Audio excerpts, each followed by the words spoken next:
안녕하세요. 식물 목사입니다. 오늘은 신명기 25장을 살펴보시겠습니다. 25장은 공의와 사랑이 있는 세상을 만들어 가라는 하나님의 명령입니다. 1절입니다.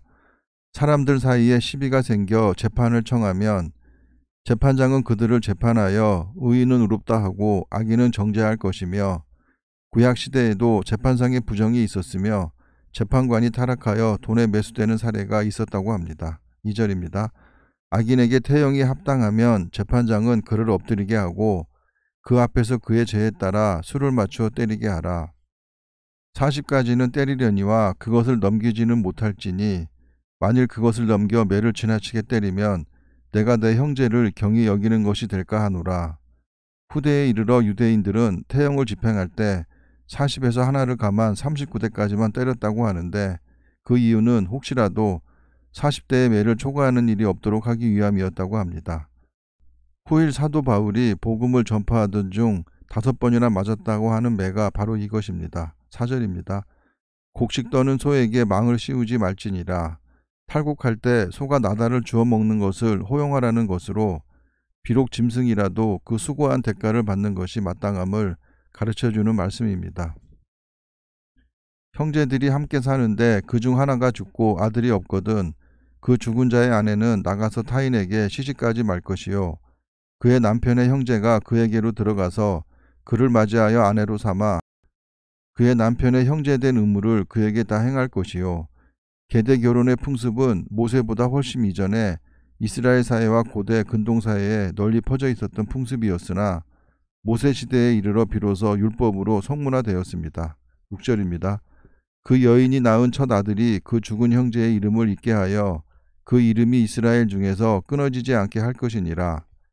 계대 결혼의 목적은 죽은 형제를 대신하여 대를 이어줄 후사를 낳아줌으로써 그 형제의 이름과 기업을 가문과 지파 내에서 보존해주기 위함과 이스라엘 여인이 이방 남자와 결혼하는 것을 방지하기 위함, 그리고 홀로 남아 의지할 데 없는 과부를 제도적으로 보살펴주기 위함입니다.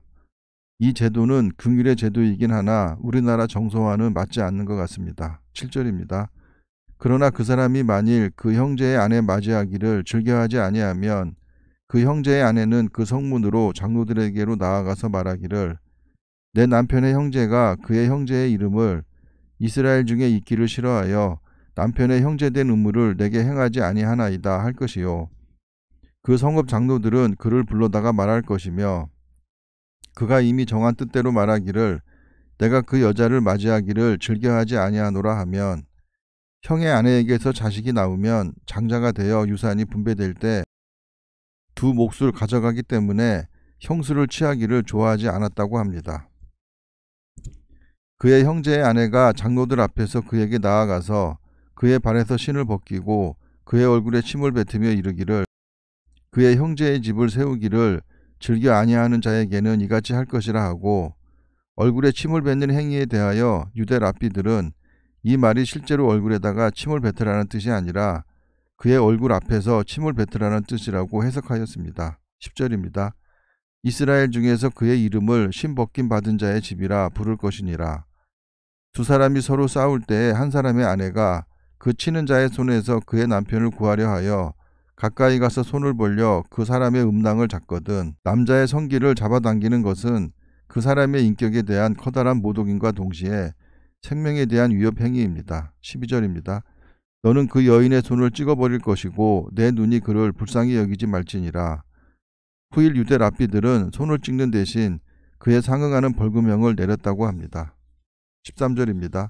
너는 내 주머니에 두 종류의 저울추 곧 큰 것과 작은 것을 넣지 말 것이며 내 집에 두 종류의 대 곧 큰 것과 작은 것을 두지 말 것이요, 물건을 살 때는 큰 추로 무게를 측량하여 정량보다 많은 양을 거두어 드리고 물건을 팔 때는 작은 추를 사용하여 정량보다 적은 양을 줌으로써 부당 이득을 취하였다고 합니다. 15절입니다. 오직 온전하고 공정한 저울추를 두며 온전하고 공정한 대를 둘 것이라.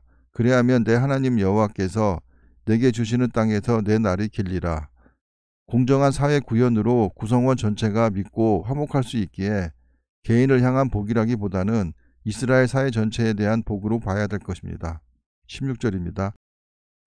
이런 일들을 행하는 모든 자, 악을 행하는 모든 자는 내 하나님 여호와께 가증하니라. 너희는 애굽에서 나오는 길에 아말렉이 내게 행한 일을 기억하라. 아말렉은 에서의 손자인 아말렉의 후손들을 가리키는데, 이들은 출애굽 제1년 2월 말경 이스라엘 백성들이 호렙산 근처의 르비딤에 이르렀을 때 이스라엘을 공격하였습니다. 18절입니다. 곧 그들이 너를 길에서 만나 내가 피곤할 때에 내 뒤에 떨어진 약한 자들을 쳤고 하나님을 두려워하지 아니하였느니라.